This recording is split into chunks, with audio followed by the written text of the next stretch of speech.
Hey, this is Matt once again. Welcome back to the video. This is another paid request. This time it's from Arthur. Sorry for the lateness of this. Had to take me a bit to find this film because I didn't own this movie. It's a film from last year called Smile, and he wanted me to do, I guess, it would have to be a first time viewing commentary. I can't say whether I'll like the film. I have a feeling I won't, because nothing about the film I've heard of sounds interesting to me. But we'll see how it goes. I don't know how exciting or thrilling this commentary will be, because again, I haven't seen the film. But for those interested in requesting any type of videos, topics, reactions, commentaries, what have you, feel free to send it either directly to my PayPal or join my Patreon. Both links are down below in the info box. And I also have a second YouTube channel just in case. I have an Odysee channel that has some of the older stuff on it. And yeah, for people who want to send in requests, pretty much anything goes, and feel free. So that said, Smile from 2022. Let's just make sure everything's working. Working. Great. But thanks once again, Arthur, and here we go. 3, 2, 1, pressing play.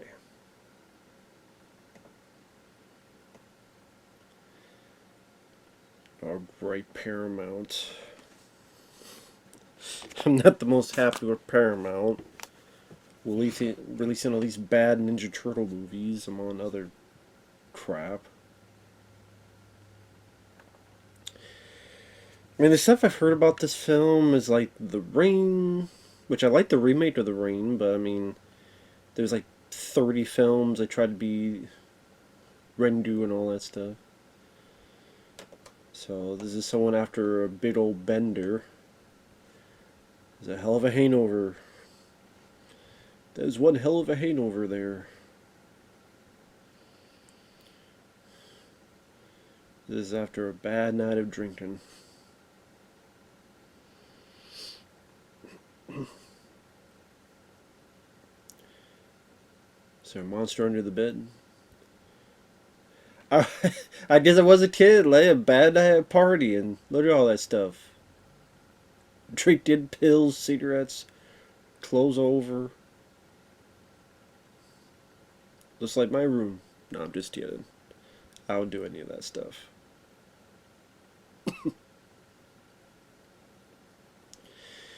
Decent camera work. It's all being done in one pan. Going to these pictures of her family. And kids watching. So kids found her mom or what have you.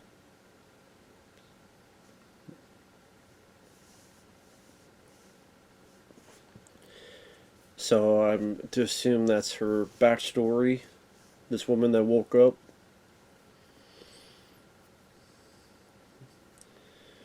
Answer the phone.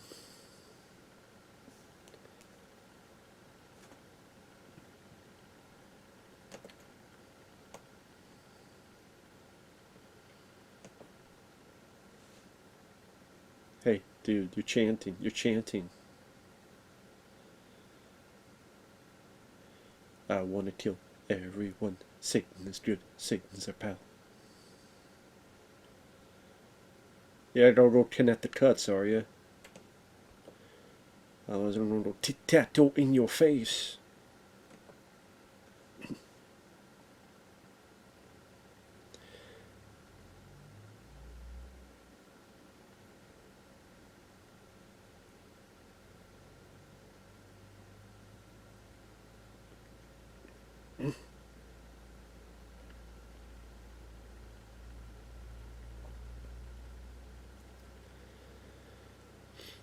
You don't pass out, you piss your pants.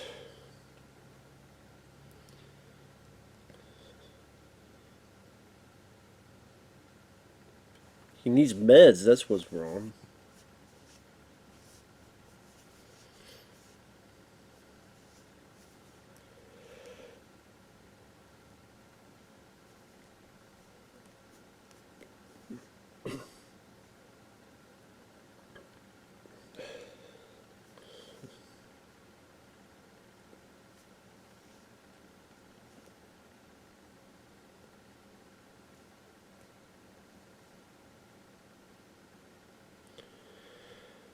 Uh-huh. You lie. Don't keep promises. Don't take promises you can't keep. Harmless. Put him in a straitjacket. More like it. Doctor, doctor, doctor. I don't know why that reminds me of. There was a TV show back in the day with Matt Frewer from Max Headroom, Take Care Beverly Hills, where he played like I think it was called Doctor Doctor. It didn't last that long, so I don't know why. So definitely got a kind of a helicopter type shot.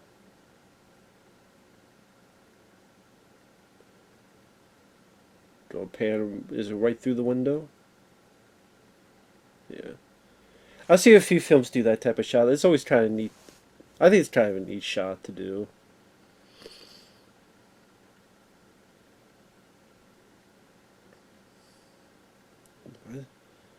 Oh wow, Kal Penn, Kumar from Harold and Kumar. Wow, okay. That's funny. Yeah, John Cho in that Grudge movie, and now you got Kal Penn in this movie. Although, from what I understand, this movie was a lot more successful than that Grudge reboot. Seems like I think this one was more light and made more money. So I was wondering if like Kal Penn like called John Cho, "I beat you." But yeah, Kal Penn, he was also on the TV show House MD for a little bit, and then he got a job at the White House. I think this is under the Obama administration. I forget the what his job was, but I know Kal Penn got a job at the with the government, and that's why he had to try to quit the TV show House MD, and he didn't really see him in a whole lot of movies, except that Harold and Kumar Christmas one.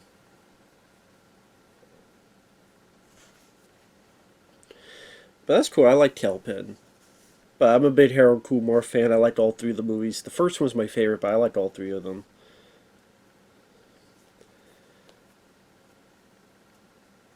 And before all that, he was in the Ryan Reynolds film. God, I forgot what that was called. Because I didn't watch the film much compared to others. And then they did like a kind of sequel, The Rise of Taj. This girl's wearing flannel. Maybe is she from Seattle? The way she's dressed is like get ready for a Pearl Jam concert.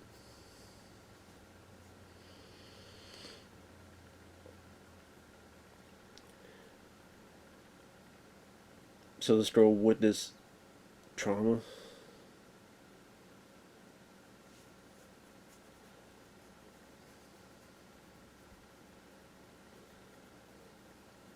So the colors are definitely muted because real life isn't this type of color scheme. It's one of those filters where they drain a bit of the color out, so it's more, I don't know how the hell you describe it. Muted. Colors are dimmed down. Which I don't know how I feel about that. Yes, sometimes it can work, but a lot of times it's just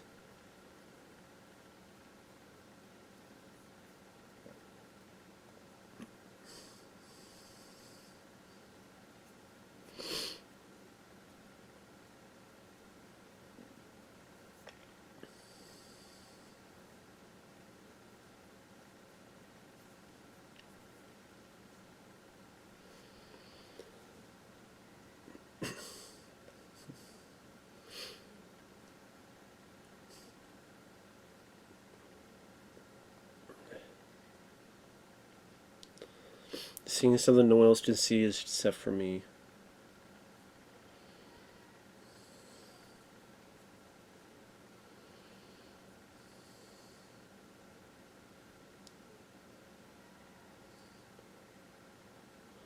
Looks like people is not a person.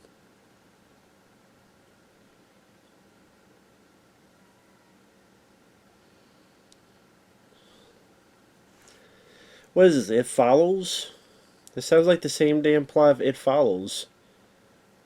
It can look like different people. It look like someone I love. It look like a stranger, and it's a creature, or whatever the hell.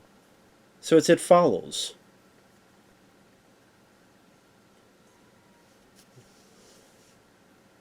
Where's people's faces like? I mean, is it kind of like It Follows then?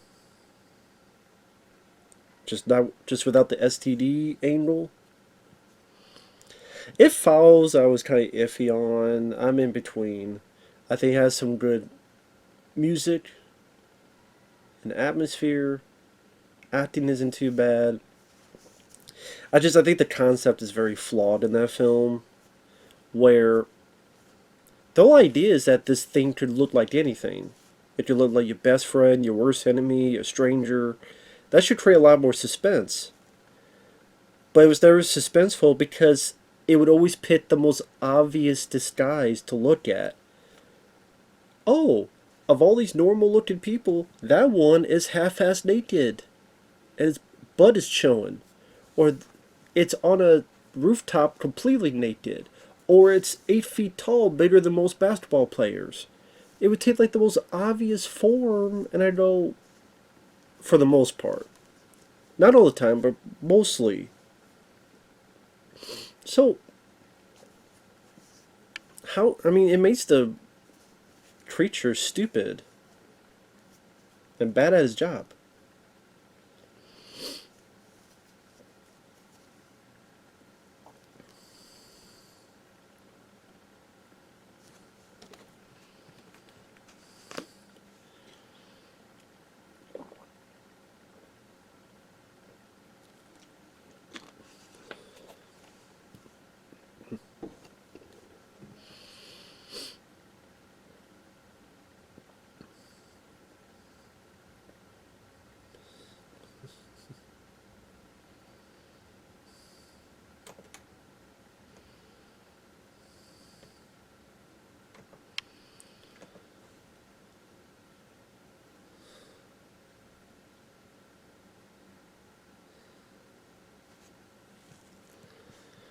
That's why you should always have someone there with you. You should always have two people. She went invisible. Oh, is she on the ceiling? I have a feeling she's on this. Oh, with the smile. What's up?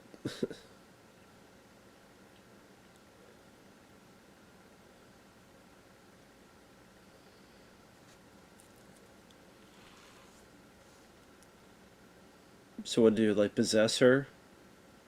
Oh shit. Okay, tackle her.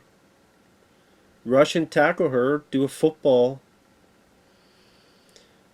Lady, have you ever seen football? Tackle her ass.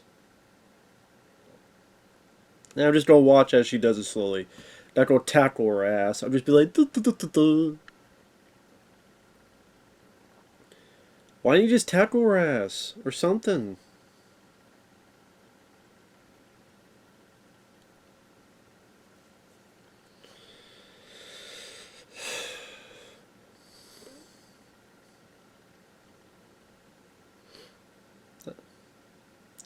She's in shock.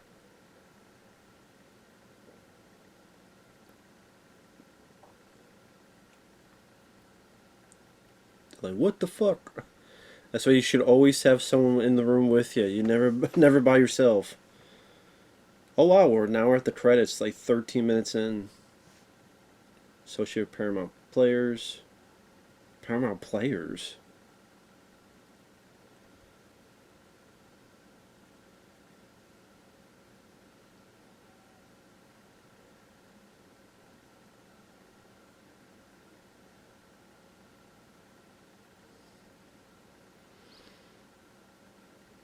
Interesting transition.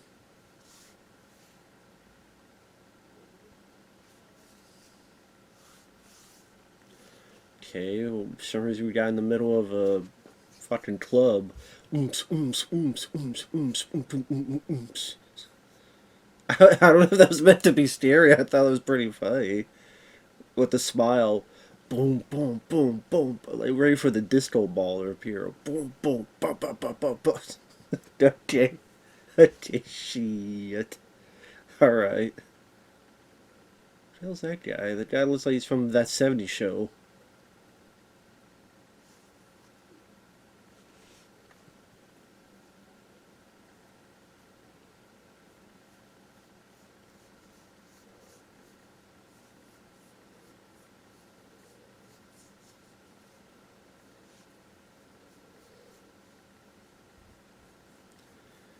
Oh, that's Kyle Gallner.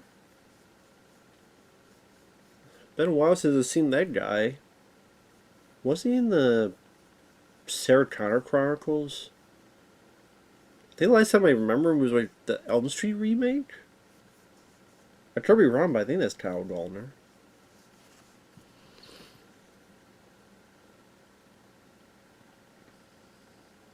I could be wrong though, so don't quote me on it.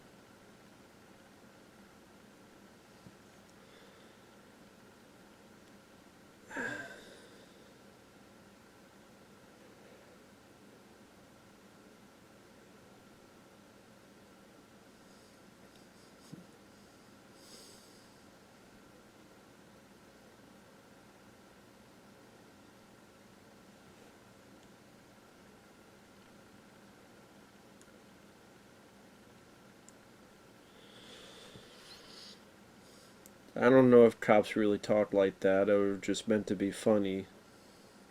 Yeah, it sounds fucking crazy to me. Yeah. It sounds like okay, we gotta have the cops be stupid and not be competent. Another helicopter shot. Kind of a shot they would use like in A24 movies.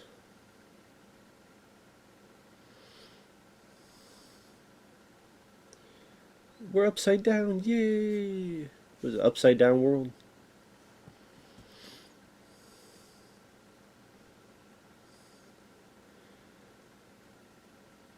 So is this like a curse thing and she's cursed now? Will she have 7 days like the ring? 7 days. She have a phone call, 7 days. Sorry, cat. I don't know what to tell you.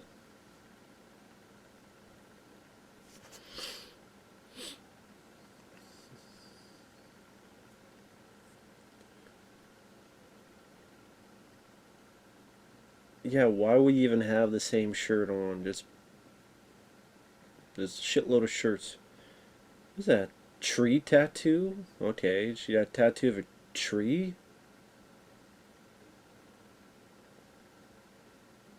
Okay.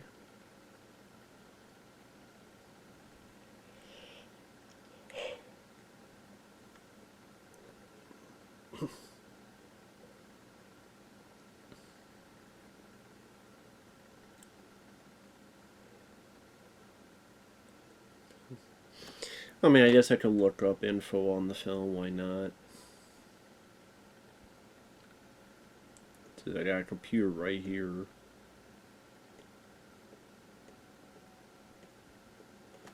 And sorry for background noise. It's either a ceiling fan or, it's either too hot in Texas or too cold in Texas. There's always something on.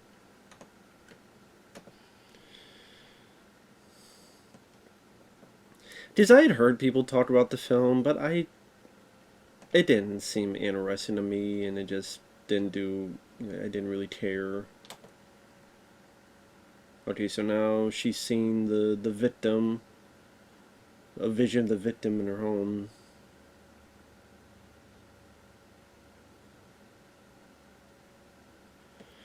Damn.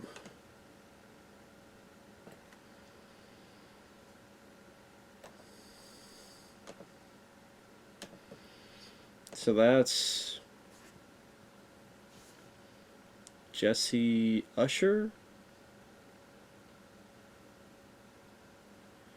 I think that's the guy in Independence Day Resurgence. Is that the guy they try to have be Will Smith's son? I think so.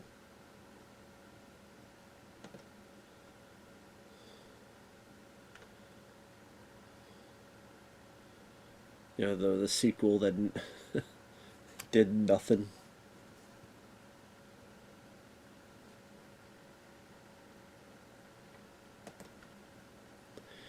So the lead lady is Sosie Bacon,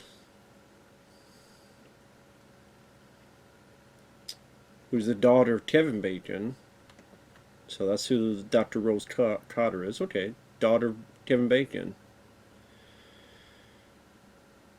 Featured directorial debut of Parker Finn, based on his 2020 short film Laura Hasn't Slept.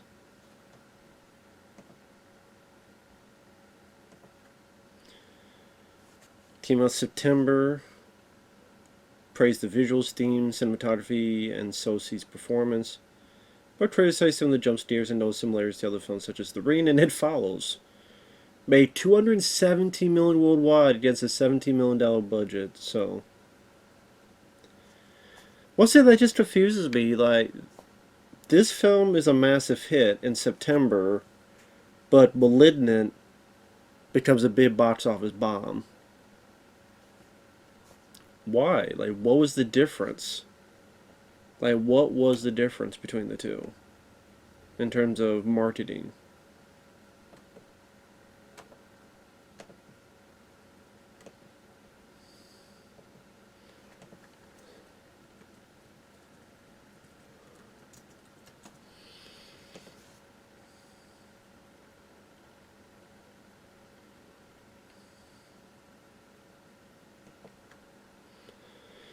So this film gets a 6.6 on IMDb.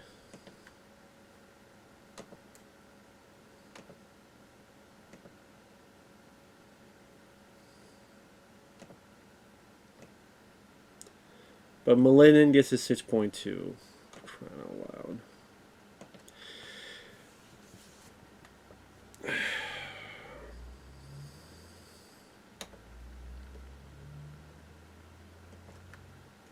I just don't get it. I just don't get it.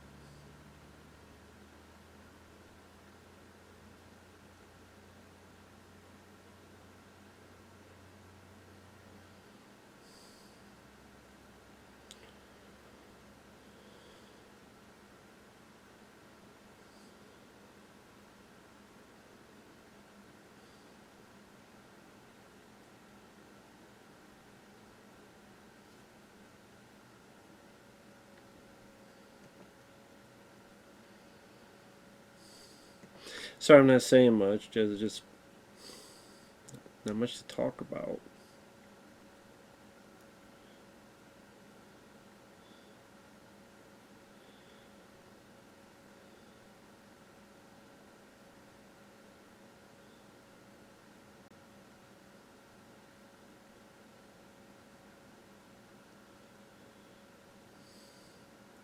$105 million in the U.S. and Canada.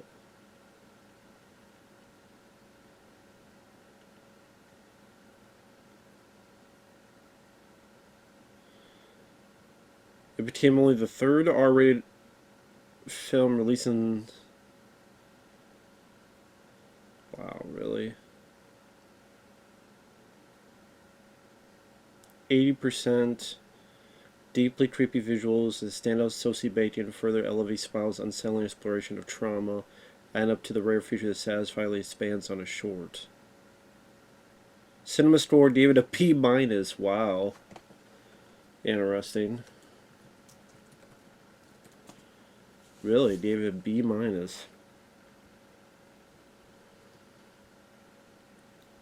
*Malignant* got a fucking C, so... That's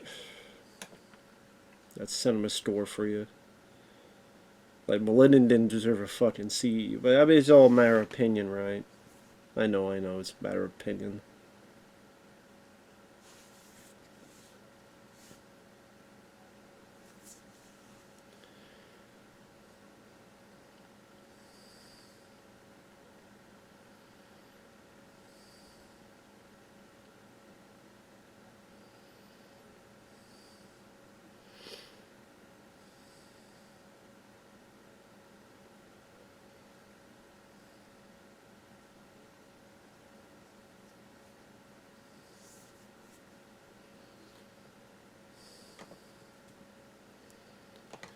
Okay, so that is Gallner. Alright. I wanted to confirm that too. My God, this movie's almost 2 hours long? Jesus. Like, does it have to be almost 2 hours long? Does it have to be? Damn.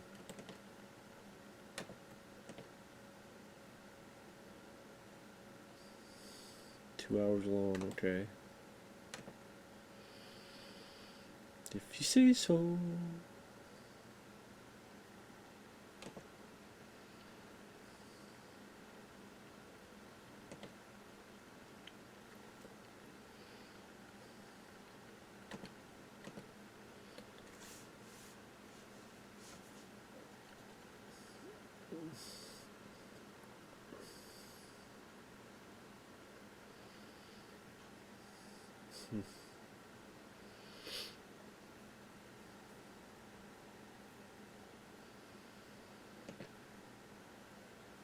So she sees someone in the distance, which might be one of those, was it hallucinations or whatever?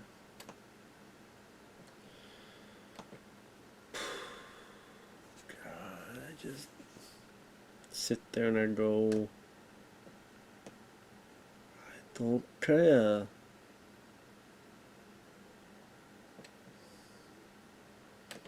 Should I care? Right, another guy smiling. I don't know, for me, people smiling just isn't creepy to me. It's not creepy.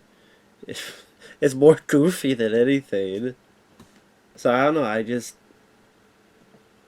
I don't see that scary. I don't see that creepy. I'm like, fuck it. Okay.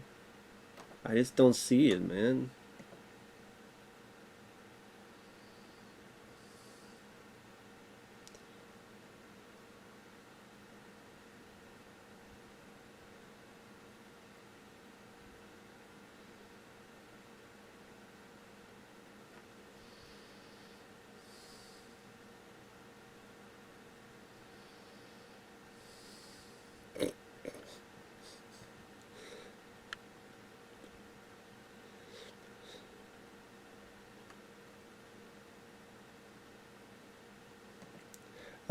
So she saw, interesting cut. She saw him screaming, but she saw the guy screaming, but he was on his bed sleeping. Interesting. So those hallucinations.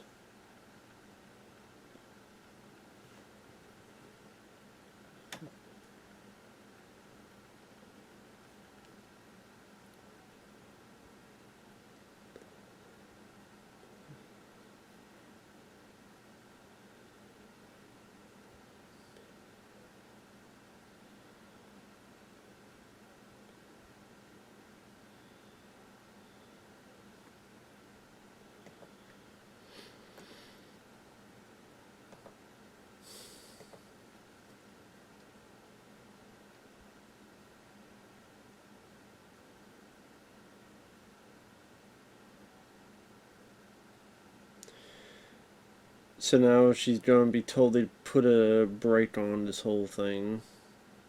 Take a week off.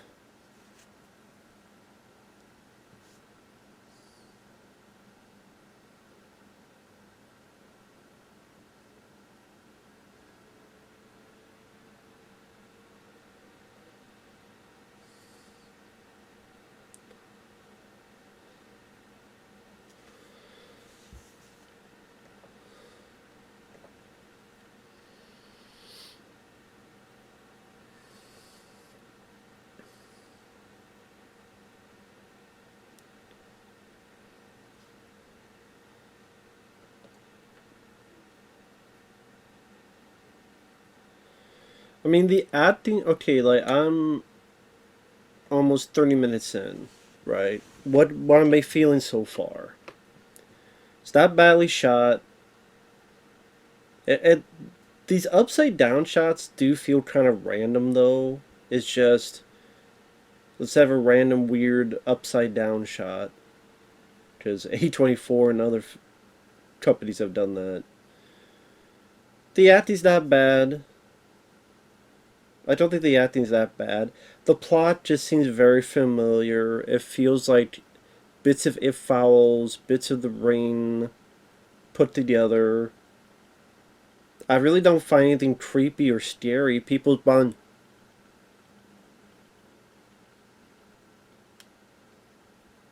I don't find that scary. I'm laughing.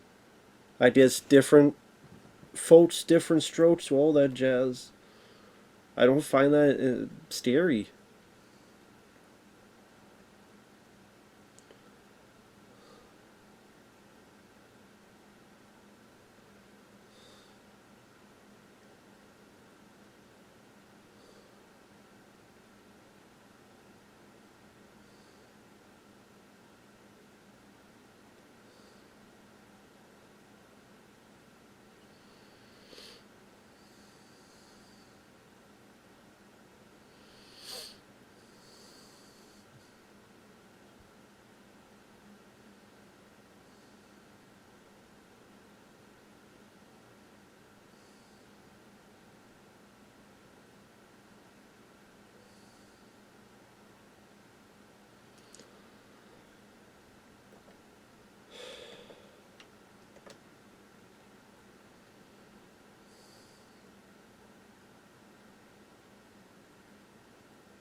Okay.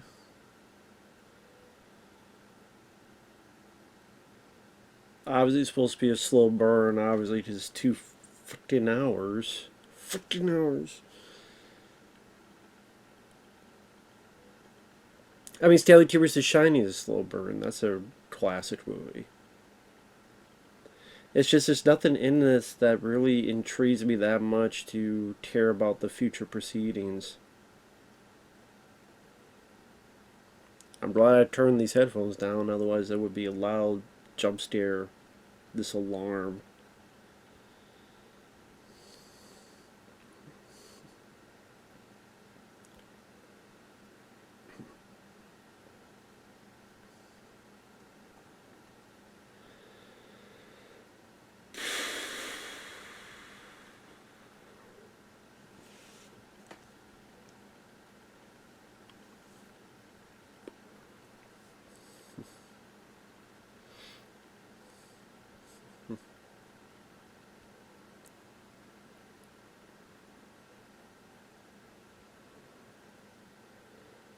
Especially didn't go to the alarm in the first place.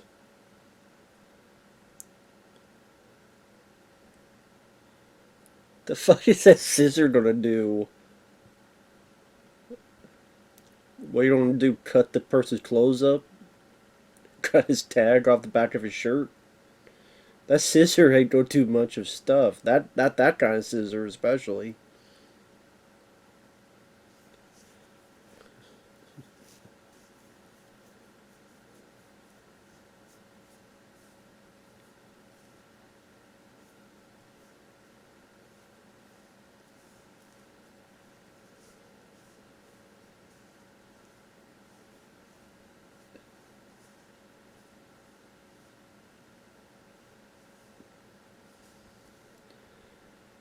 I would have asked, are you sure you're alone? Because if the back door's open, you don't know if someone's in there or not.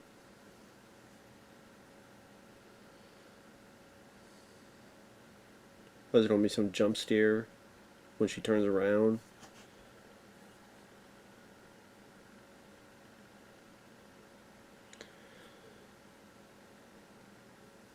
Damn, her phone teleported. Must have took tips from Jason Voorhees.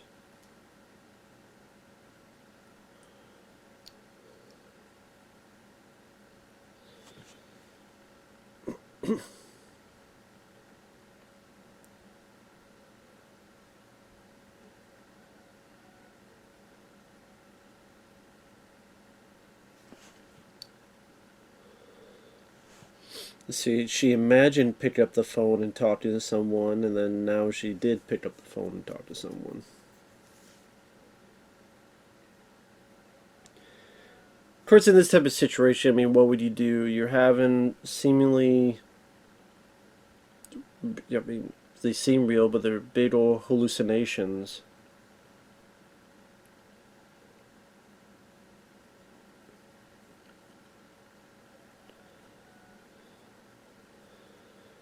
I wouldn't worry about it. Who are these cops? Dumb and Dumber? Of course, cops have to be stupid in these movies, because if they were worth a spit. The cop in Malignant, that guy was worth a spit. Of course, that film bombs. Mustache. Mustache.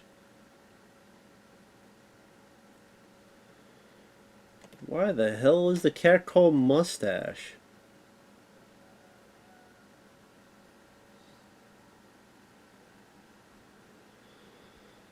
Mustache. What kind of name of a cat is that? Mustache. What the hell? Mustache.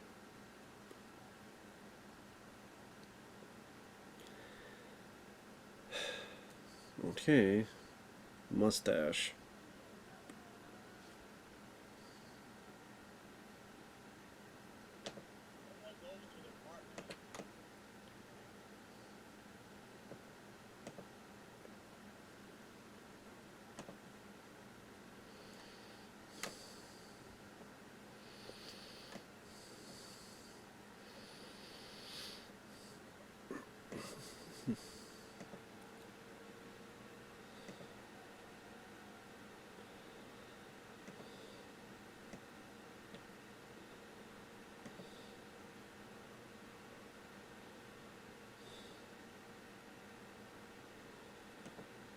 Mustache.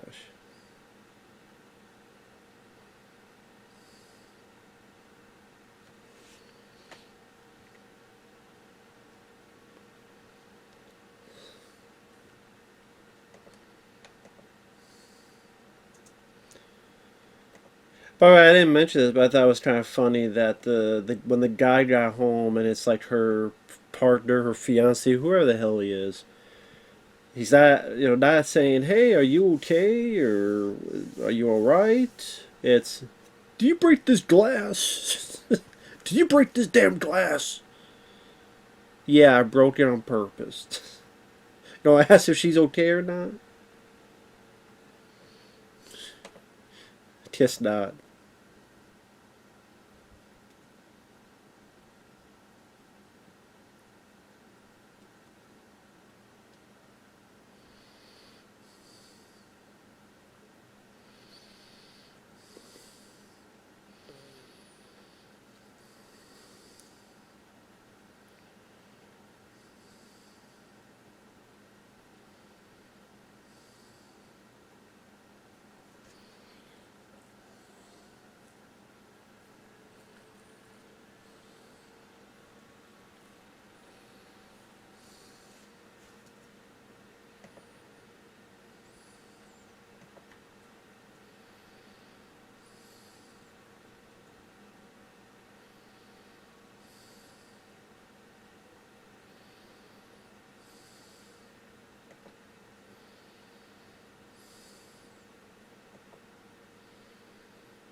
Sorry, just try and listen to the dialogue, trying to understand that.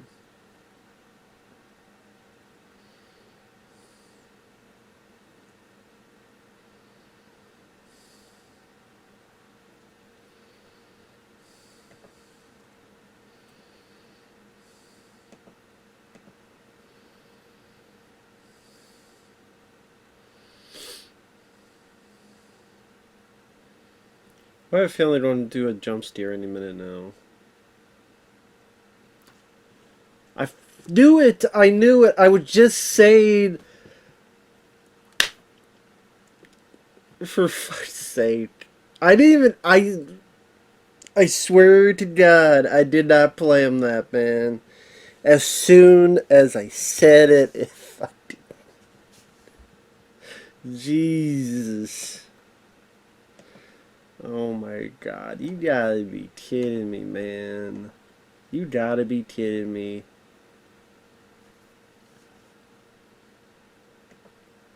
Hell, man. Hell, man.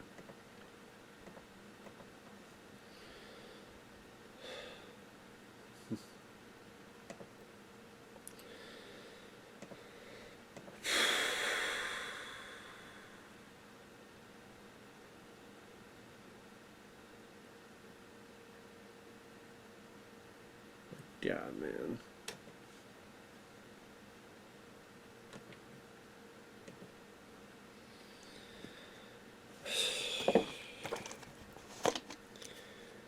Lame jump scares, a story that's just rather dull and plodding along. Okay, I haven't seen this movie, so let me guess the ending. Everybody dies. She succumbs to the curse, or the curse is passed along to someone else. Just the remake, the curse is passed along to someone else. So either everybody dies, or she passes the curse off to someone else. And then they'll die.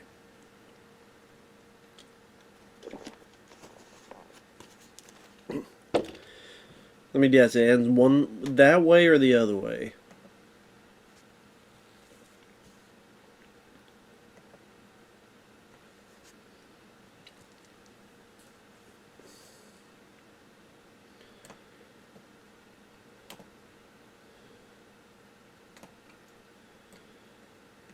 Just give her the damn script for the pills.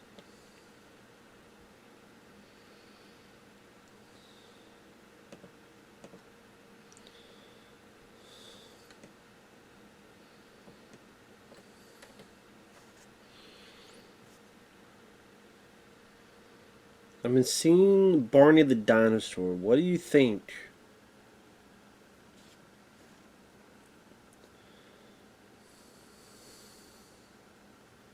She's seen Jesus. I don't fucking know, man.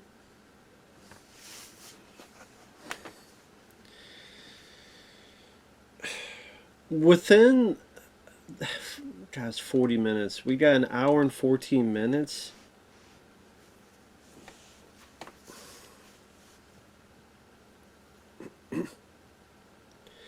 No, she has the curse, just like the other person has had the curse.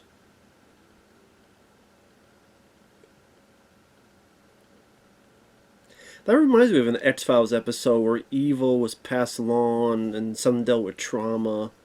There was an episode of season 8 of the X-Files that dealt with that.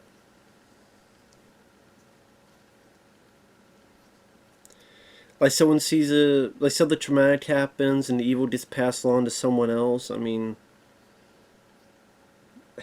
X-Files did before you, Smile. But I guess, is anything truly original? To be fair, is anything truly original? Yeah, not really.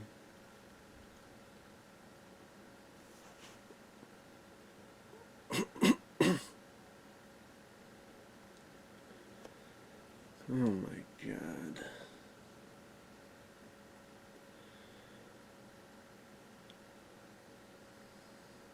Call on me, call on me.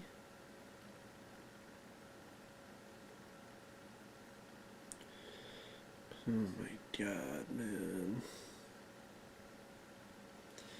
I will, man.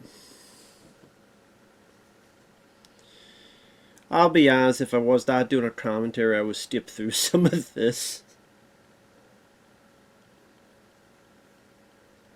Waiting for it to get to the point, so to speak.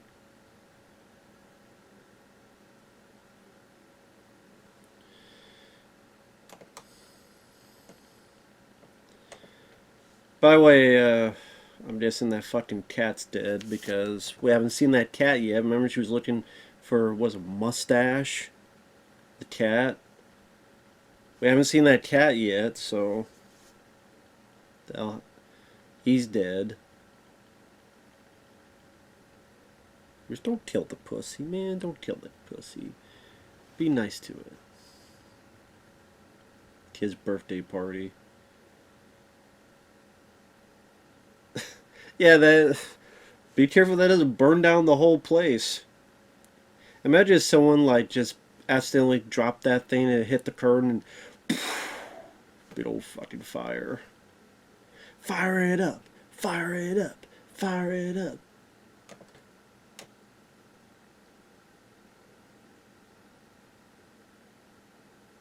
Some of this music sounds like the damn music's hyperventilating. Get a bag and calm down. Fucking music's hyperventilating.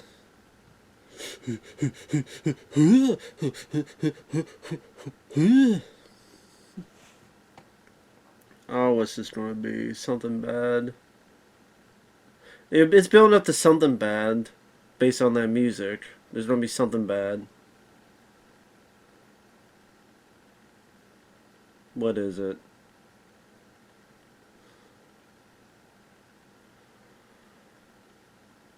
There's gonna be something bad. It's a toy you don't want for Christmas. What did you do? Give him some Teletubbies? Uh-oh. Up, there it is. There's the cat. There's the cat. Damn, they killed the cat. Knew it. Well, I didn't know the cat was in there, but I knew something happened with the cat. Maybe it's a serial killer that put in her. That's what I would think. I mean, if I knew this person for the longest time and this happened, I would assume that she has a stalker or a... I wouldn't assume supernatural. I would assume she has a stalker. I mean, she works in a psych ward. Then some psycho might be attached to her. You know what I mean? I wouldn't just assume she was straight. Ooh, shit. Right through the glass. I said, yeah, don't nobody help. Don't nobody help. Just keep staring. Yeah, she's got all these big old... What the fuck, man? She kind of looks like the girl from the Breakfast Club. Not Molly Ringwald, but Ali Sheedy. I mean, if this was not even just a relative. If this is like a good friend, I would assume, okay, some weird stalker or some psycho did this. Or maybe even her fiance. And then she crashes back, all this damn blood on it, and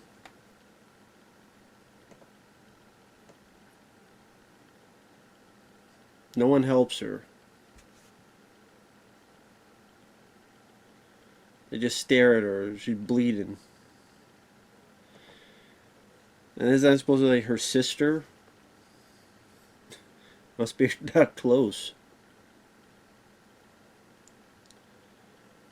This is where he leaves her. I'm leaving you. I'm dumping your ass. This is where he dubs her.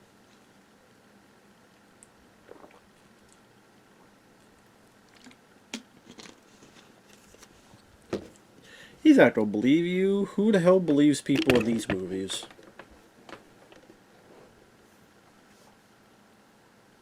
Yeah, so this happened. He was called drugs. It's called drugs. D-Rugs.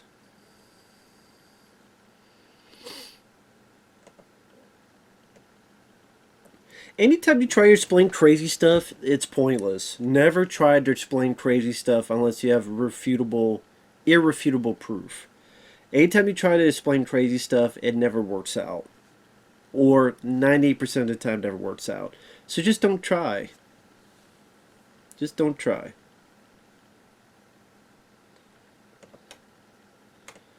Now you're sounding crazy again, and they're not going to believe you, and it ain't going to matter. They're going to put you in the psych ward. You ain't going to do squat.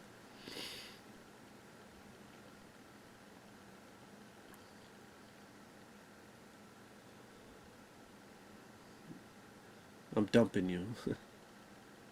That'd be hilarious if he says,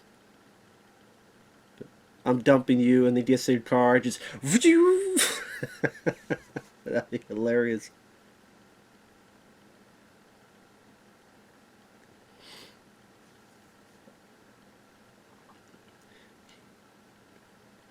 He does not believe you.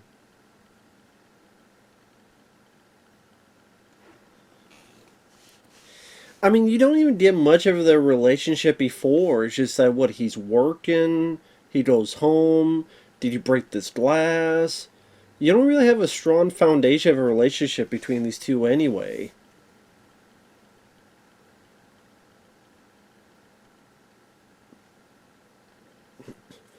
Yep. If you want to tell someone you're not crazy, screaming out, I'm not crazy. That will always work every time. Works every time. Every time.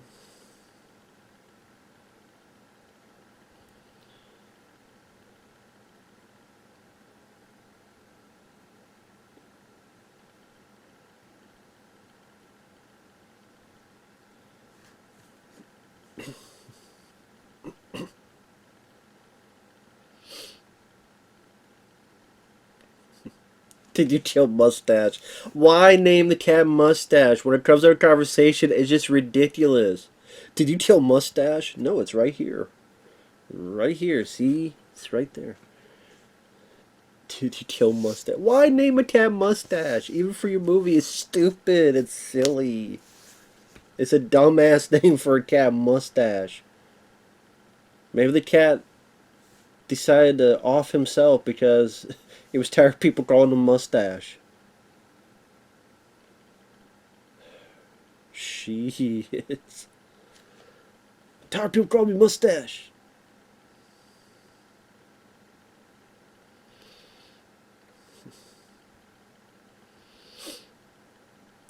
Sosie Bacon is not doing a bad job acting, but is it saving the film for me? No. This is just like a typical story that I swear I've seen multiple times. Person being driven crazy. Everyone thinks she's crazy when she's not crazy. There's a curse that was in like 25 movies after Rendu and Ju-on, like the original Grudge, original Rain, when they came out. There was like a plethora of stuff that copied it, and I mean, there's the one with the phone, there's the one with the, I can't remember what the hell they were all called, to be perfectly honest. But they kind of follow that same thing. So I don't really know what makes this at all special. Like Malignant, yeah, to me, I thought that was more vividly directed. I thought that was much faster paced. I thought that was much more exciting. And the third act was just so insane, it made it feel more unique. But that's bad, apparently. We need the same stuff.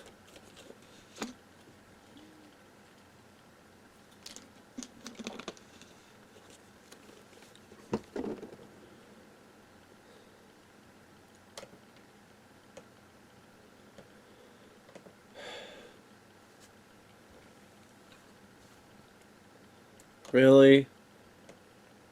Really? You need to try to do that jump scare? She's sleeping on her side and someone goes, rah! And then she almost gets hit by a car and a transition to the next day. Really? Yeah, someone go, rah! Oh my god, man. Maybe I do hate horror films. I just like fun movies. Maybe that's what it is. Maybe I do just hate horror. And I just want, fun, you know. I don't know. I mean, I love Stanley Kubrick's The Shining. I love John Carpenter's The Thing. I love Session 9. Love Jacob's Ladder, the original. Love The Hitcher, the original. I don't know. I love those. I like the Ring remake.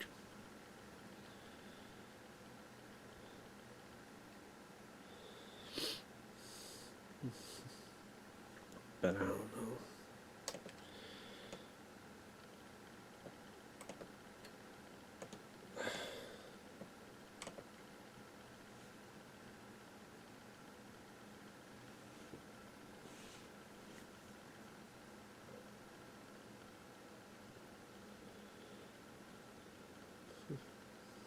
Yeah.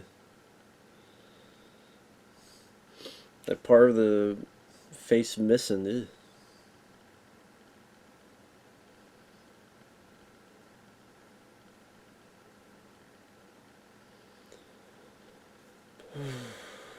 Ain't my fault, lady. I didn't do anything. Don't blame me.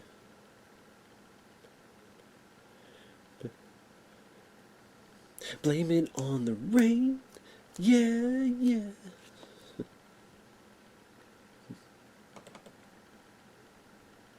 Don't show me. I don't want to see you. Don't show it. Don't do it.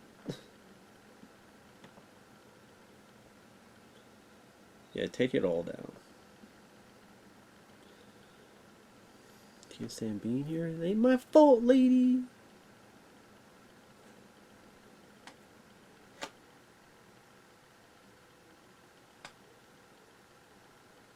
Yeah, if you also heard a fan in the background, I usually have a fan underneath my computer just to keep it more cool. So sorry for the background noise. I have a ceiling fan and then I have a fan under my computer just to keep it extra cool just as a precaution, so.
So someone comes up to you and says, I don't think your husband was insane. I think there's something more to this of what's going on.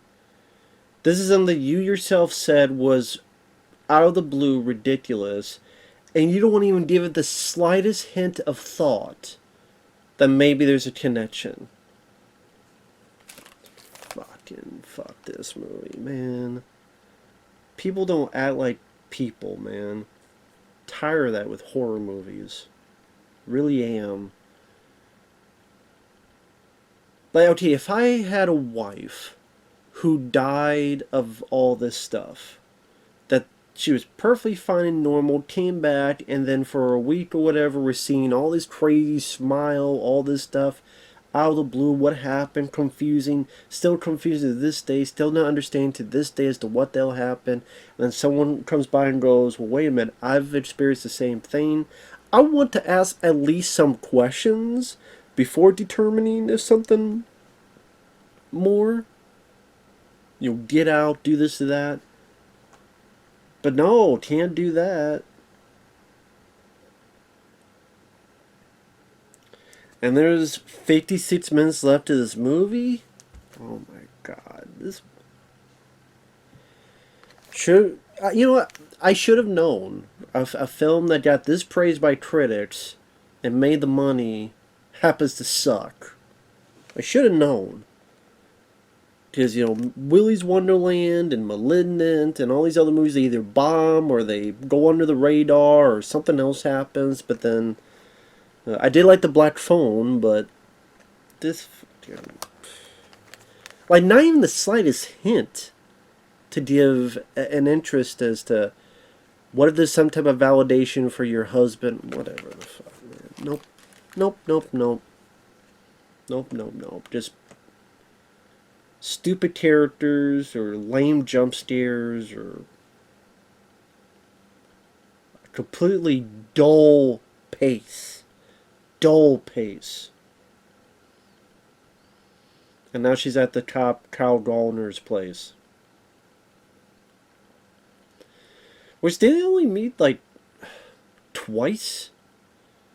But she's so comfortable to go to this guy that he's like, yeah, sure.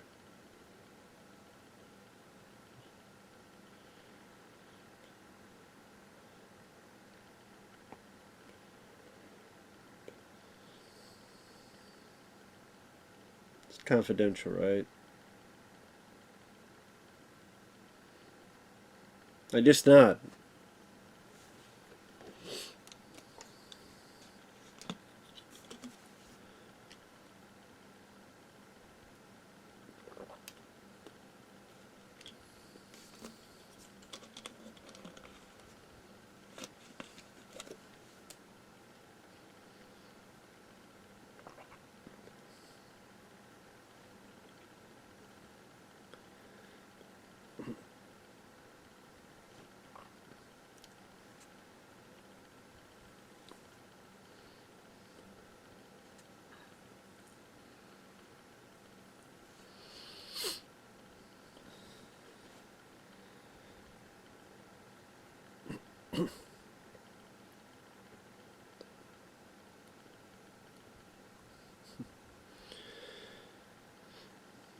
If you've gone this far, just type the damn name in. If you've gone this damn far, just type the fucking name in, dude. Similar.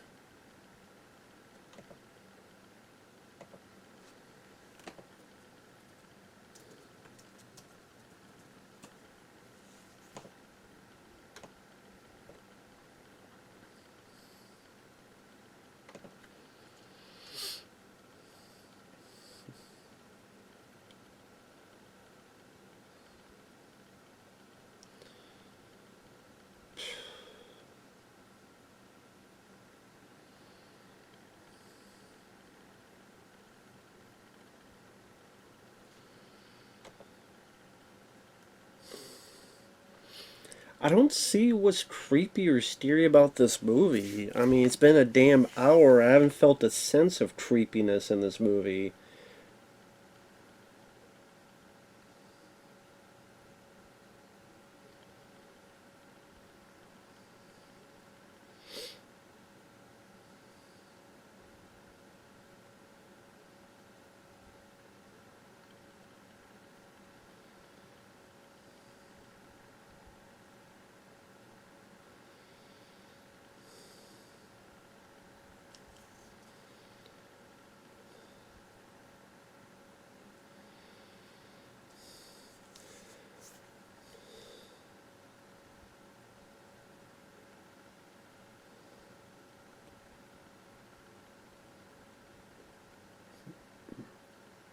Smiling.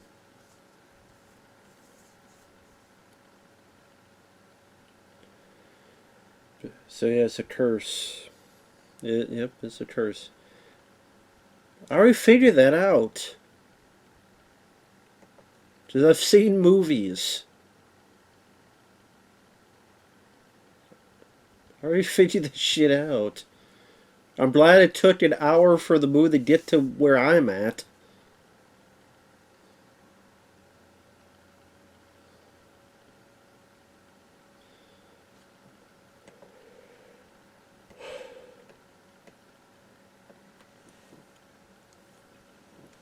It's trying to be this mystery like the rain, but what was interesting about the rain was that how each of these different segments fit into the footage at hand that she saw, and how she's kind of seeing those images in real life, and all those images relate to not only was on the videotape, but what had happened to this girl a lot ago, and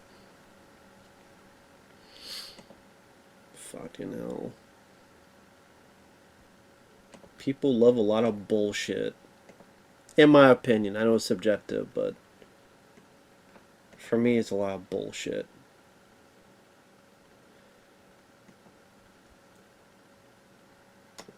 No longer your fiance, buddy.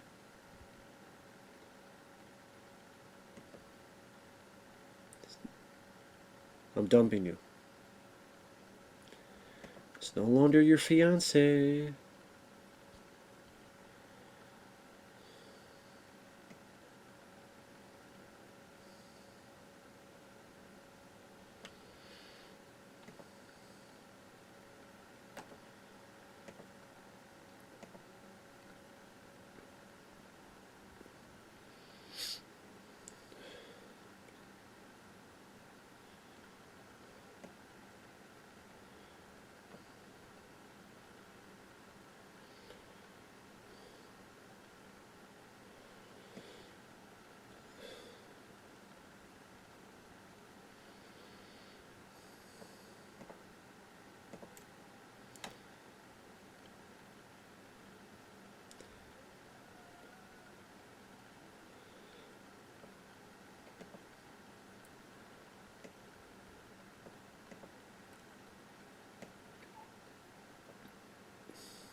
I don't know whose side I'm on because I did Jesse Usher's.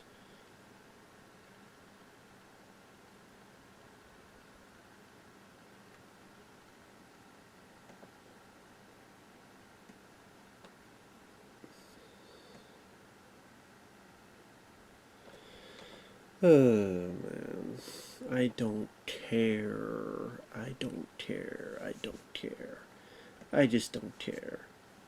You get those notions, you just don't care. I don't care. I don't give a shit. Sorry. I'm not sorry. I don't just don't give a shit. I just don't care.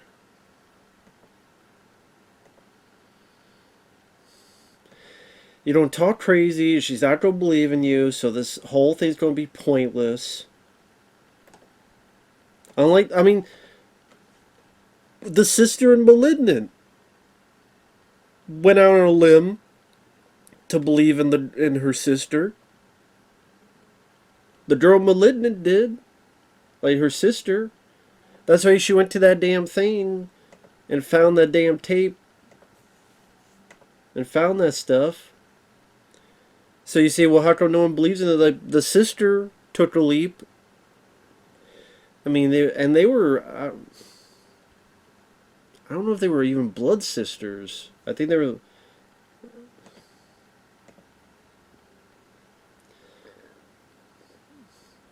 But that's the one that did shit, and this one gets a fucking pass.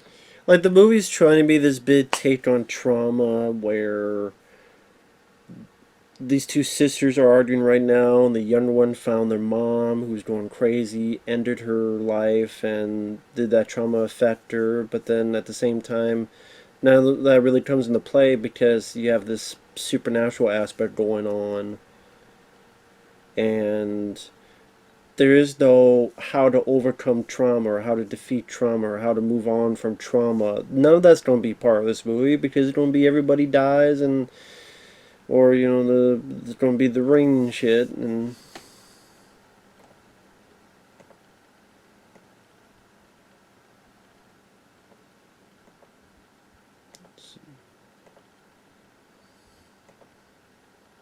so to me that ain't going to mean squat.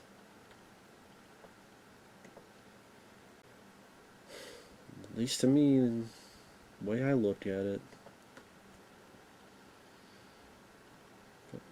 What the hell is this person doing? Or is this not her? That's not her, is it?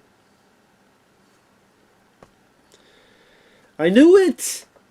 I knew it! Sorry, I didn't mean to pause it. I knew it! I fucking knew it. I swear to God, folks, I have not seen this movie. I swear to God, I have not. I literally just said, that's her, is it? I mean, that's not her, is it? And it happened. I literally just said, oh, that's not her, is it? And then did a stupid upside down peekaboo. Her head fell off, or was like a Pez dispenser. Give me a break, man. I guessed it too. That's the second fucking. That's the second damn one I fucking guessed. The second one. Oh my god. Get me off this chicken shit outfit.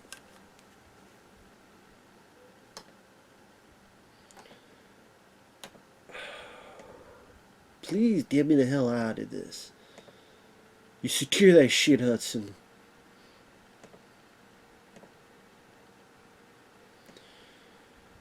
I always thought that tone on the phone was annoying as hell.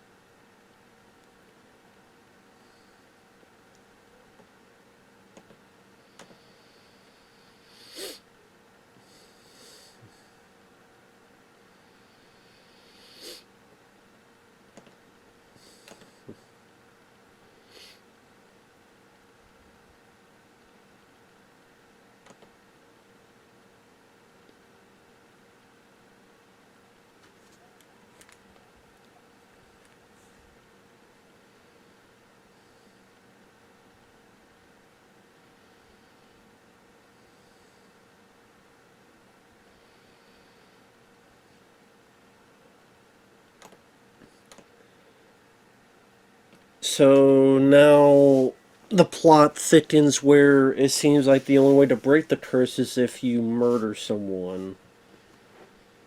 But or maybe there's something more to it than that. She murdered her fiance.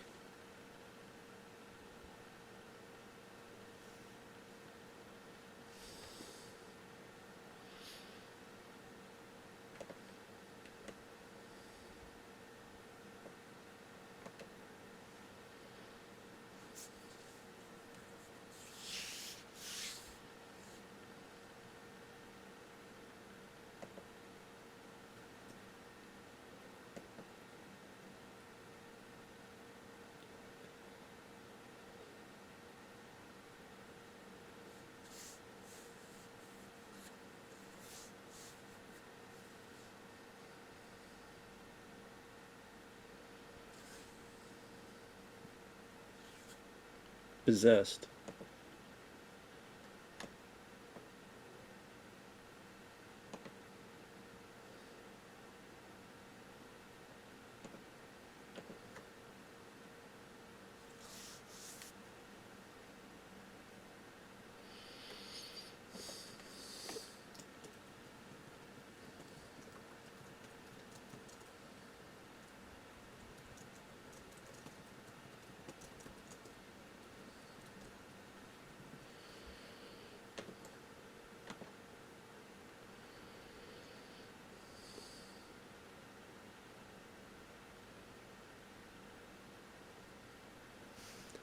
Oh, it is a week.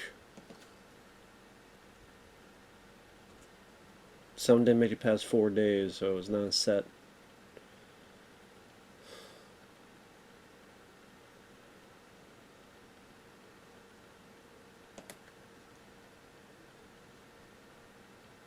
It is going to happen to her.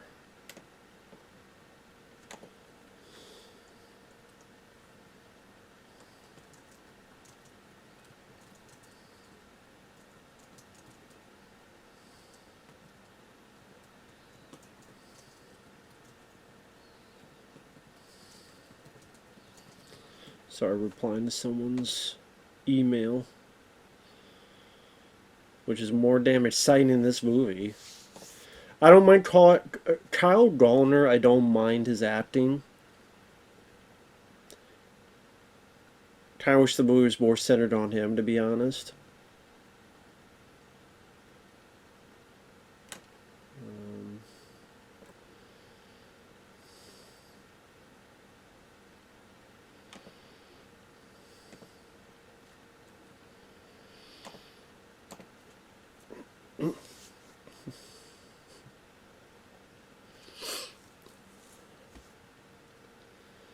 Oh my fucking god, man. Trying, man. 40 minutes left, man.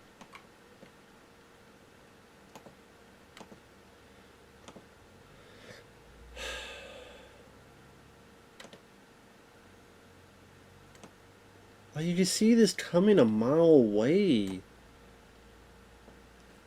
Predictable as hell.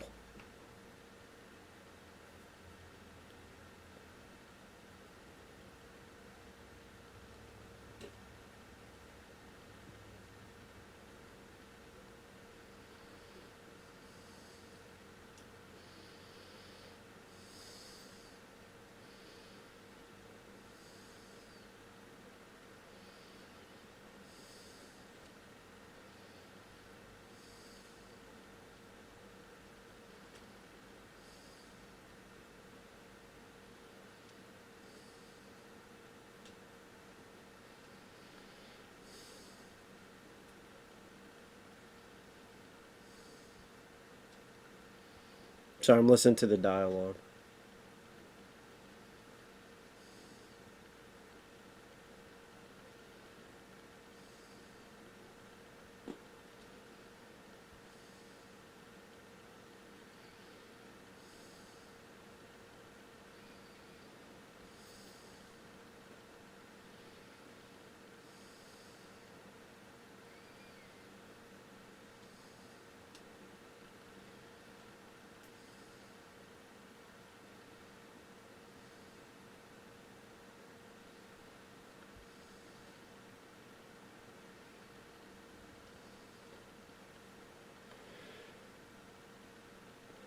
Well, the cop's definitely taking more of a leap of faith compared to other people in the movie.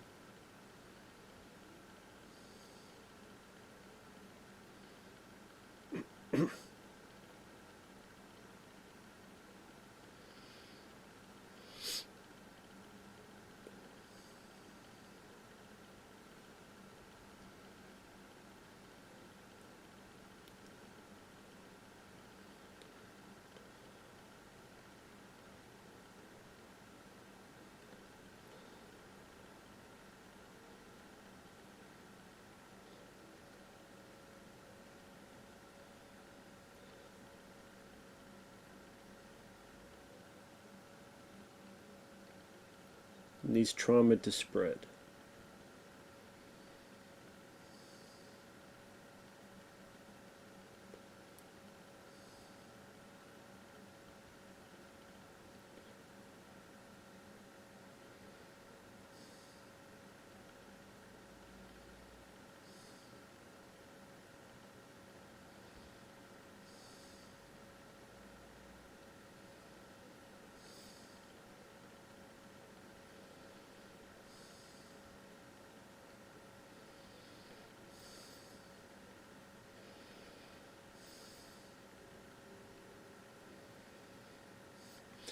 So pretty much what has to. Well, I mean, people who watch this probably have seen the movie, but if you haven't, the guy freaked out. I actually thought that guy was a pretty decent actor. I mean, the freak out's a bit over the top, but at the same time, I get that he's being scared because this is how traumatizing it is. But I like that actor who's the prisoner.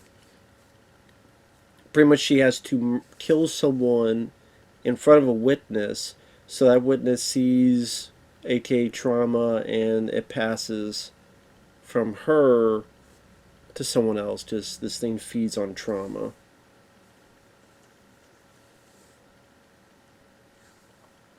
So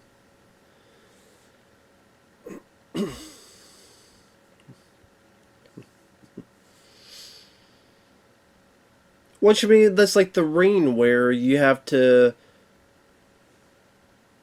copy a tape and make someone watch the tape, just like you gotta make someone watch this execution to pass it along. That's The Ring. So now, granted, I keep saying that there are plenty of films I've enjoyed that are not original, that rip stuff off. Hell, I talk about this film all the time, right? It's called Leviathan from 1989. It's take John Carpenter's The Thing, Alien, you put underwater. There's scenes, elements very familiar. But also, that's true. I mean, there's no ifs, ands, or buts about it. That is true. There's plenty of other movies that I've seen that are very similar. It's just, with all those other movies, there's other, call it superficial, call it arbitrary things that I just enjoyed more. Whether in terms of, like Leviathan, I enjoy the cast, I enjoy the dialogue, I enjoy the banter, I love the music by Jerry Goldsmith, I love the special effects, I love the set design, I love, like, there's all these other elements that make me enjoy the film. Even if the story's not the most original.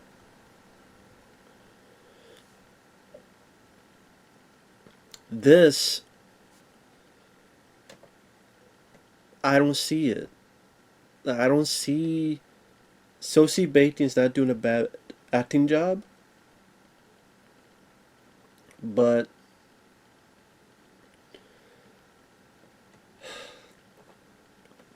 I think it's slow. I think it's boring. I think it's dull. I think it's rather predictable. A lot of the jump scares I see coming.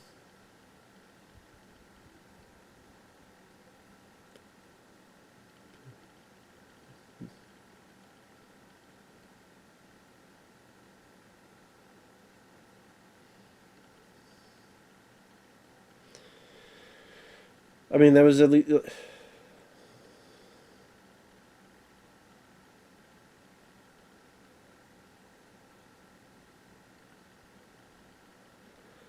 Then she does remain a little bit of Ali Sheedy from various movies.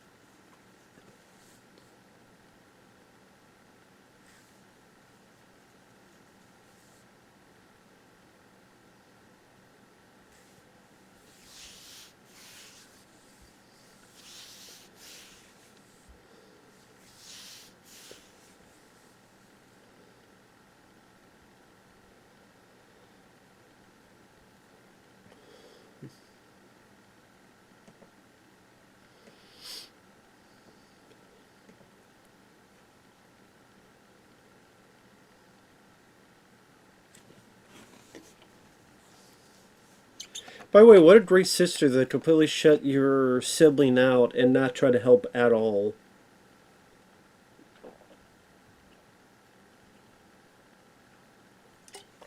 What a great family. Mama's family.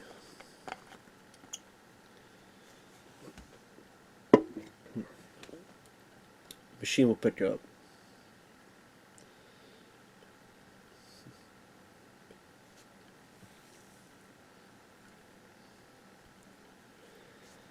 So it gets into who is it, the person on the phone that's lying, or is it the person in front of her that's lying?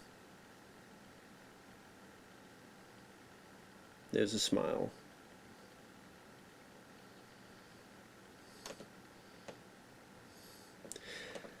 You don't think I'm lying. There was something in the back of my head that went, it's been a while since a horror thing has happened.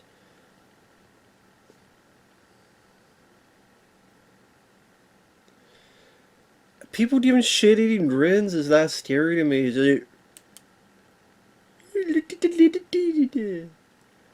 Boom! There's boom! Boom! Who's laughing now? Who's laughing now?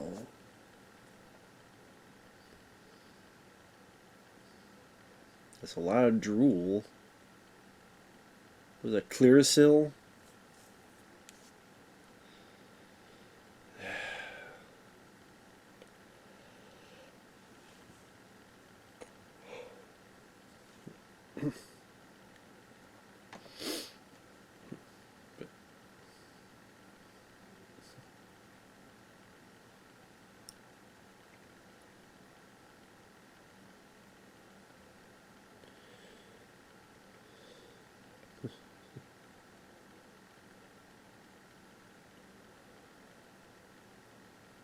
I really don't do it there. I mean,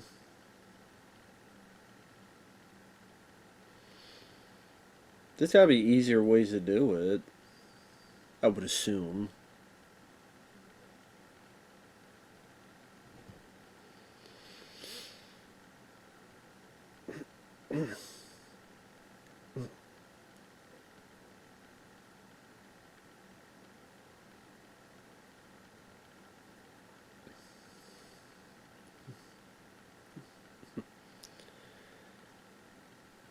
I mean, it doesn't seem like a very public hospital. It doesn't seem like this would be the way to do it.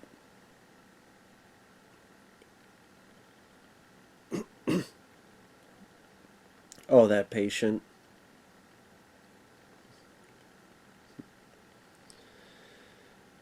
Okay, but who you don't give it to? If there has to be a witness. If there has to be a witness, who you don't give it to?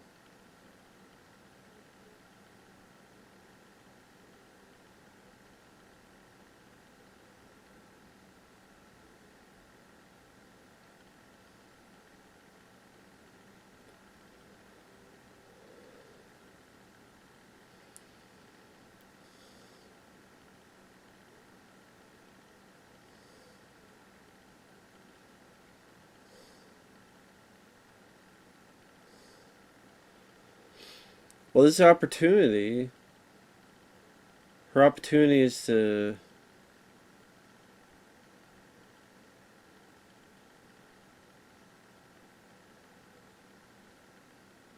Oh, but he doesn't witness it. And he's not witnessing it because he left probably to get security. Probably left to get security.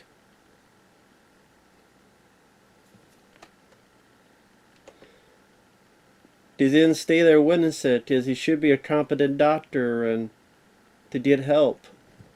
Well, he. What the hell? Oh, it was all a dream.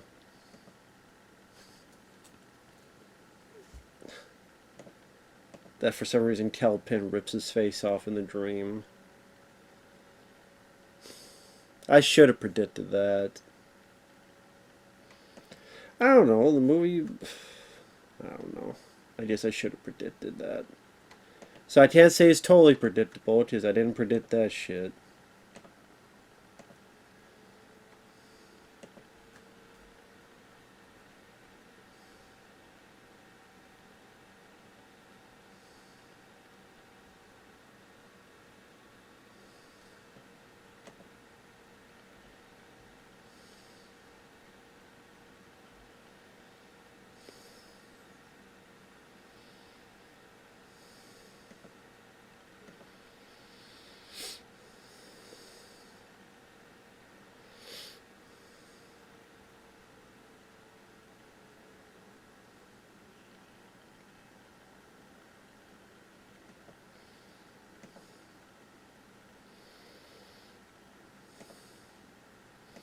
I like Kal Penn. I liked him as an actor.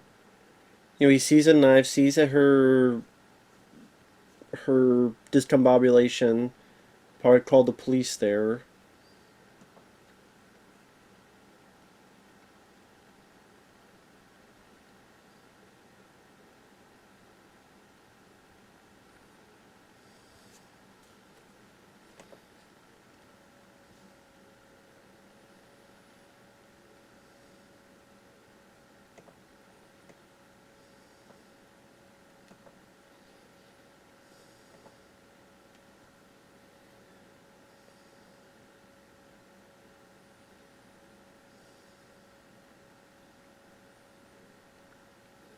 Well, you are running.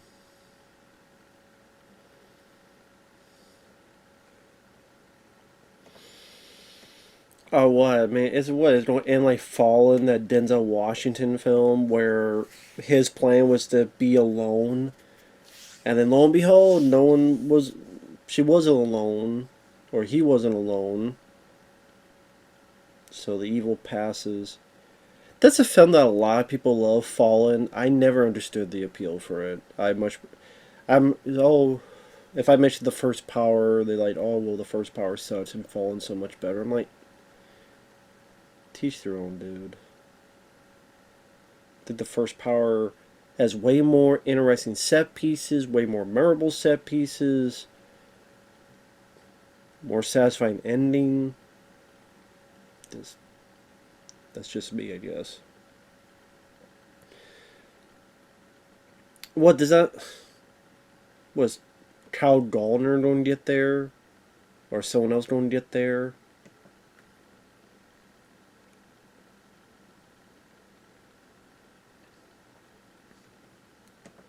Yep, her phone. That's right. It's going to track her phone. That's why I went to that phone. It's going to track the phone. He's a cop, so he could track the phone. So that's what's going to fucking happen. Going to track the phone.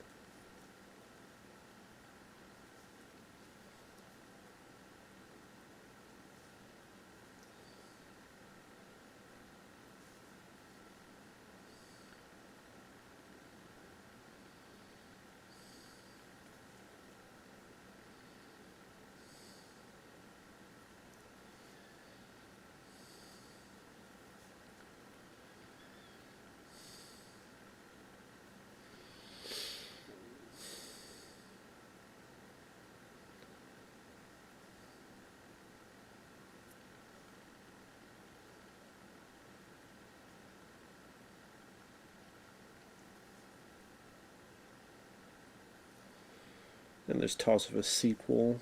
Well, of course, because this movie made over $100 million. I don't think it deserved it.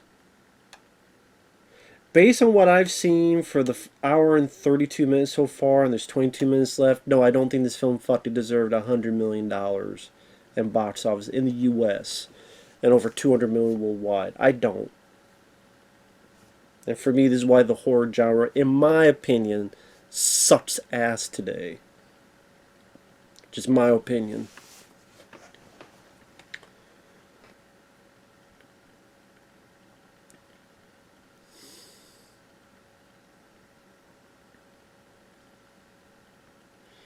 My God, man.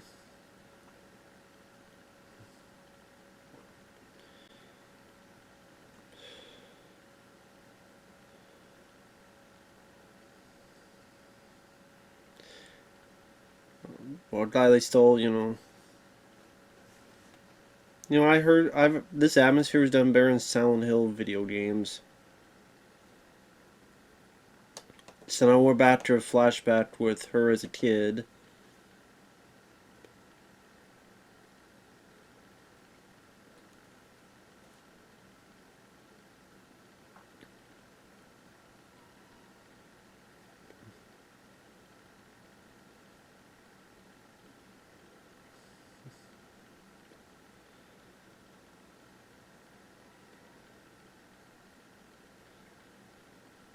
So her mom's asked her for help,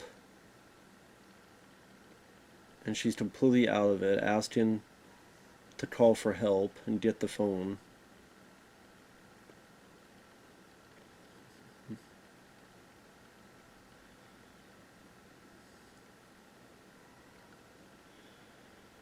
and she didn't do anything, ran off, and I just said screw it.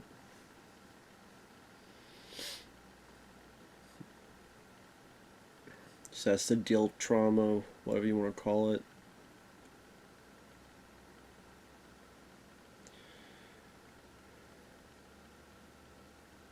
But I mean, it's not like this is the only film to deal with trauma. And I think they are more filled with depth.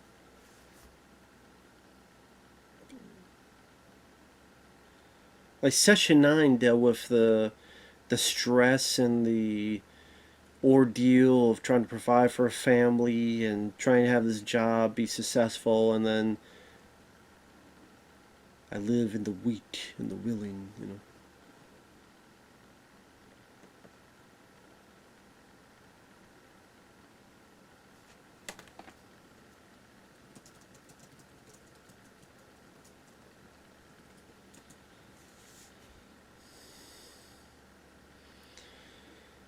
I always forget that line, even though I like that line. I always forget what the hell it is. I live in the weak and the wounded. That's what it is. I live in the weak and the wounded.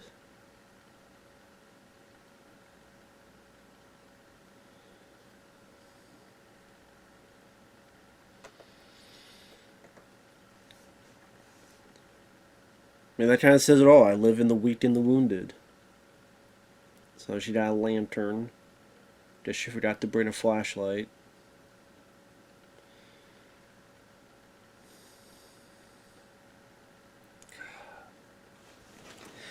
This fucking movie, man.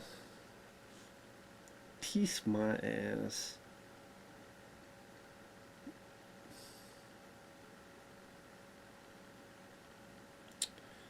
You know what? Pause. I'll be right back. I need to take a piss. Alright, so I did take a piss. Somewhere I leave a piss, because you can't take a piss. Not like you can take a piss with you and just put it in your pocket and take it with you. So I left it. I know too much information, but I don't really care. I'm at an hour, 36 minutes, and 46 seconds long. Just ready to get this over with. 3, 2, 1, pressing play. If you like the film, teach their own.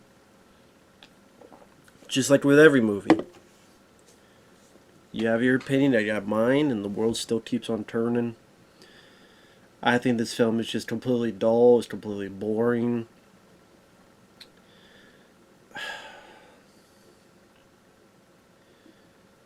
I guess like the fiance's completely disappeared. The cops don't appear later.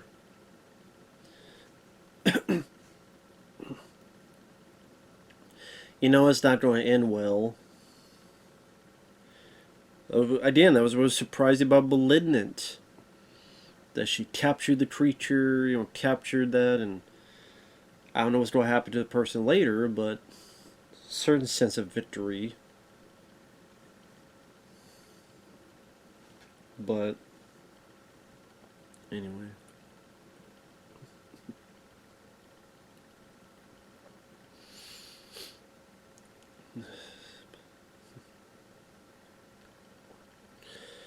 That's bad apparently compared to this.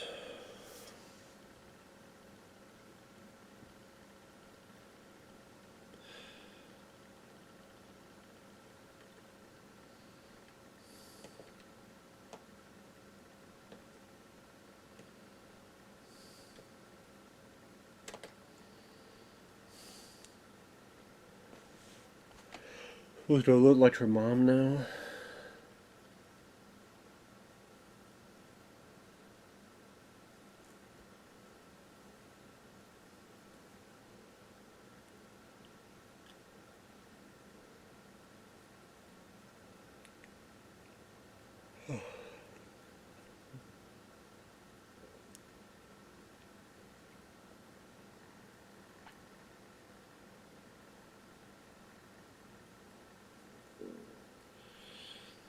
What is she doing?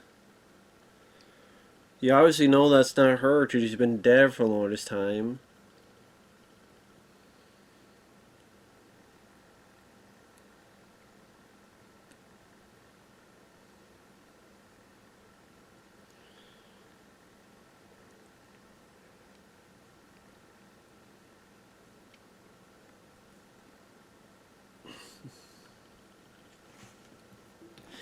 Even for the curse or creature, like, what is the point of this? What is the point of being in the form of the mom saying that she's sorry? What's the point of the creature, whatever the hell, evil, whatever, doing this? What is the point of it? I guess this part to damage her psyche more.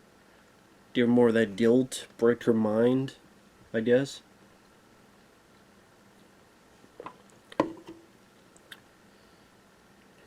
I just, I guess to break her mind more.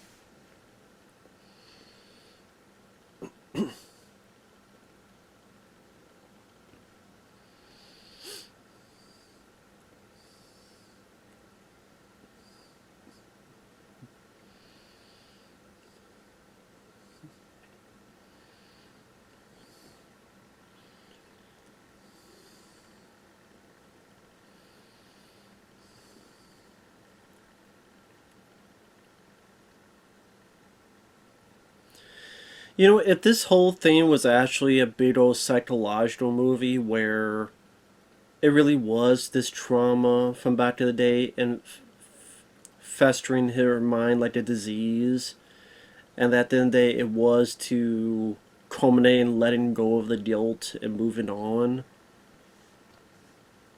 but that would never be the case here.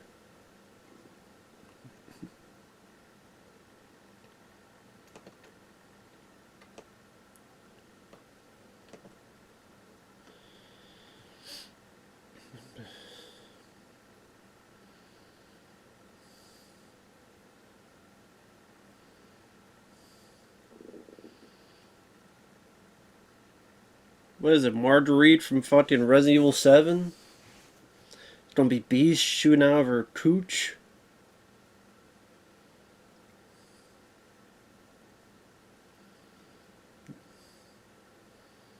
Get Ethan. Find Ethan. Get him to help you.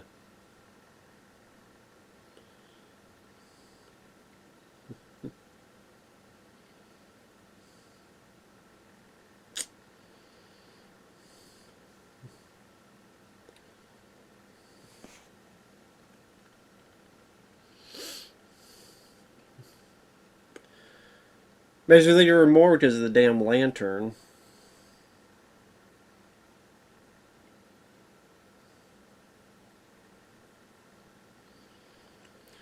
Or maybe have it where she can bow because she's a psychologist. She knows about the mind. She knows about psychology and science degree study schooling versus supernatural.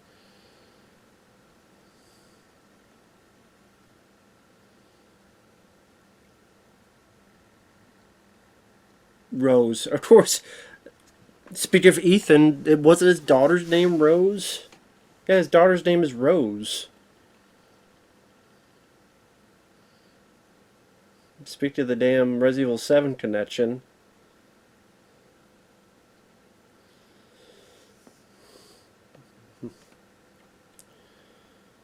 Maybe Ethan is her dad. This is like a trick, like weird sequel to Resident Evil 7. Rose is grown up and Marjorie came back in a different form. Obviously, that's not over with.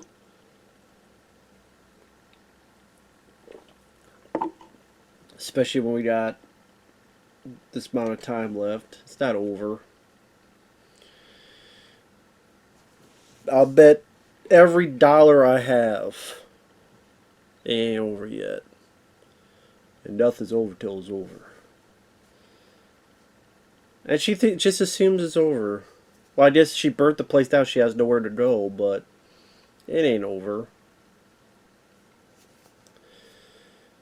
I don't know why she assumed. It's an evil entity. You think some bit of fire in them?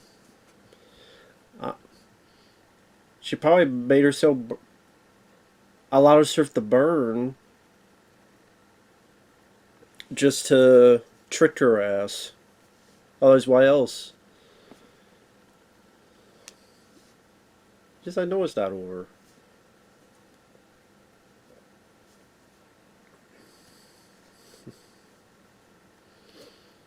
Oh, did she not burn the person? She's still in the cabin.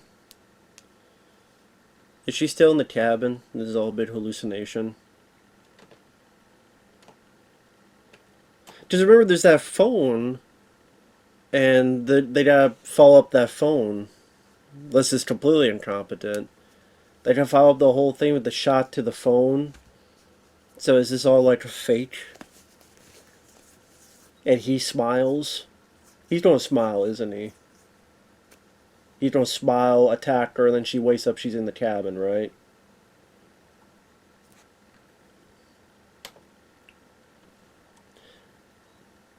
I bet. I bet. He's gonna smile. She's gonna scream, wake up, be in the cabin, and then he's gonna arrive. And then shit's gonna happen. Just remember that shot from the camera to the phone, the cell phone. So that means he could track the phone. This whole, I gotta be alone. That ain't gonna.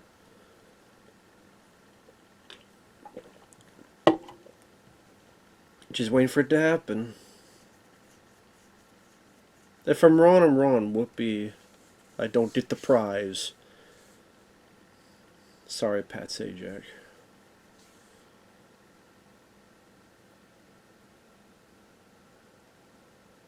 I'm going to smile now, right?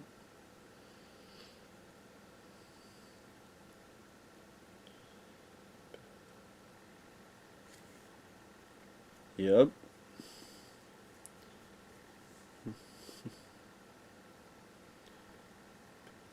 Do it. I knew it. Is she still in the cabin?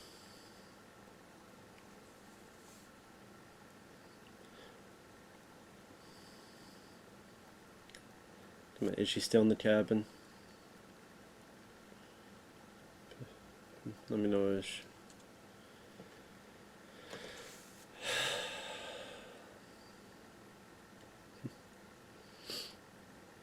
What, she opens up the door and she's still in the cabin or something?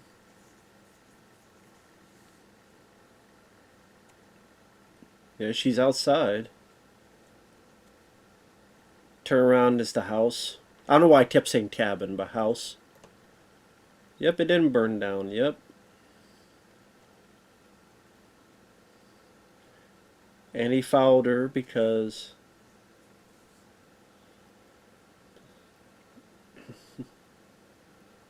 See?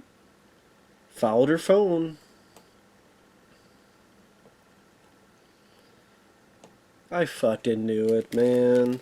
I don't even need to put on these damn headphones, because I already know. Fuck, man. You know, I'm not the smartest damn guy. I'm wrong many times, but I'm right a couple times, and I fucking knew it, man. There's Marguerite from Resident Evil 7. Fucking... I like Resident Evil 7, but it just... When did Marguerite get in there?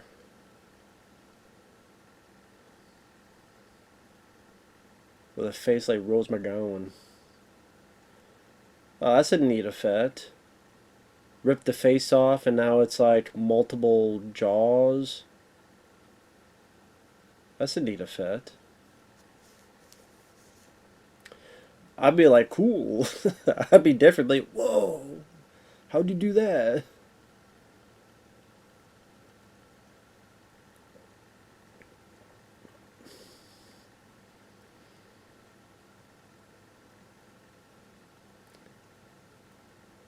So now it's entering her to possess her, and then she don't kill herself, and then he's going to see it, and then the curse will be passed to him.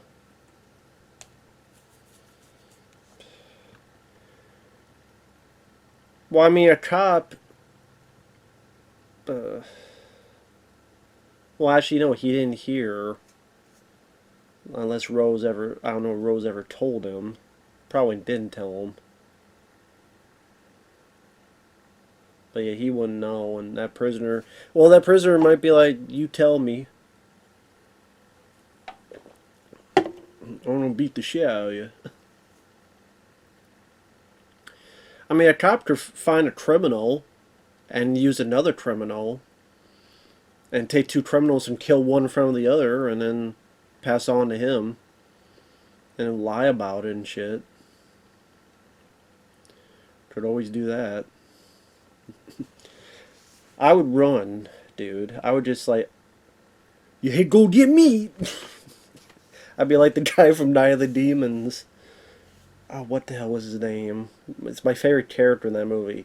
You ain't go get me! And I just run the other way and get in the car and get the fuck out of Dodge.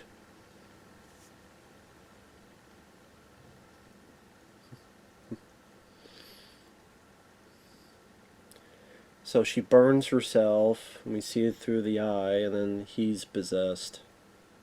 I mean, cursed. And it goes on and on and on and on.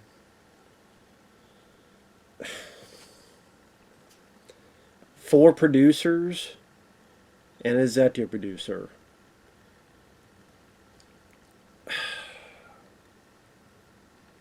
So what are my thoughts on the film? Frankly, I thought it sucked. I did not care for it. I would have no interest in seeing this film again. Aladilla's Tom Woodruff Jr. Oh, they did that. Okay. Aladilla's and Tom Woodruff Jr., they worked on The Graboids and Tremors. They worked with Stan Winston on some of his bigger effects projects. I think they were on the crew of Aliens, and then they do work on Species and what is H.R. Dieter, but I'm trying to remember. They've done a lot of effects work on stuff. I like Kal Penn as an actor. Gallner, I don't think did a bad job. It's just pretty underwritten role. He kind of disappears for big chunks of the movie. Sosie Bacon didn't do a bad job acting. It's just, I don't know if I really cared about her character, but it's not because of the acting.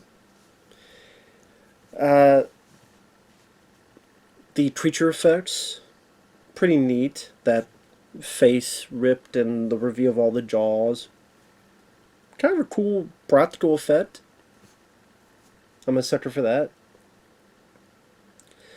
But on the flip side, like the boyfriend, fiance, Jesse Usher, he like just disappeared and you never heard from him again. And he was in what, 3 scenes it seemed, just to be like, bitch, you crazy. It was, for the most part, fairly predictable. But it didn't predict every I dotted and every T crossed. But it was fairly predictable. This is the first time I'm actually watching the film and I, like, guessed jump scares, and the jump scares were cheap and they weren't scary, and I didn't find the movie scary at all. I didn't find the movie creepy at all. People smiling don't creep me out. It makes me laugh. You know, the whole twist at the end, I guessed that. Damn, that reminded me of another fucking X-Files episode. Field Trip. Was it Field Trip? Or was it, no... Yeah, Field Trip. Where these mushrooms affected Mulder and Scully and they think they were back in the office and they realize, no, they're actually back underground. And they didn't really escape in the first place, so... Just remind me of the X-Files episode Field Trip. And It Follows and The Rain, no wonder people kept making comparisons to them. I'm not even the biggest fan of It Follows, but I easily would watch that over this. At least that had a bit more, in terms of the atmosphere, the look of the film, the music. I thought the music here was pretty pedestrian. I thought the look of the film was just muted, the cinematography. Some random shots of being upside down. For what reason, though? Like, what really, within the plot, was the reason for making certain shots just upside down? Just because? Because it would look cool? I mean, I guess. But it didn't really bring anything to proceedings or the story. You say it's a story about trauma, but there's really there's no evaluation of how to overcome trauma, how to get over trauma. I mean, even the basis of confronting it, and apparently that falls flat on its face because she confronts it, but then predictably enough, she's still there because the trauma never goes away, and there's no, other than killing someone, there's no way to do that.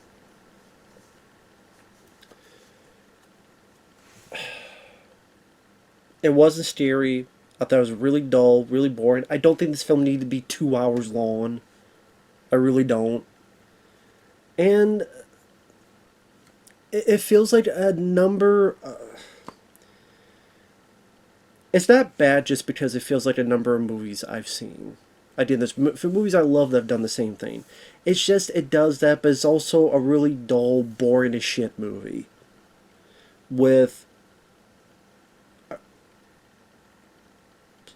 one or two cool effects at the end, decent acting, but the story I did not give a rat's ass about. I didn't give a single fuck about the story. I really did not. If you did, more power to you. I certainly didn't give a rat's ass. That's just me, though. So with that said, thanks for watching. Take care, and we will see you guys later. Bye-bye.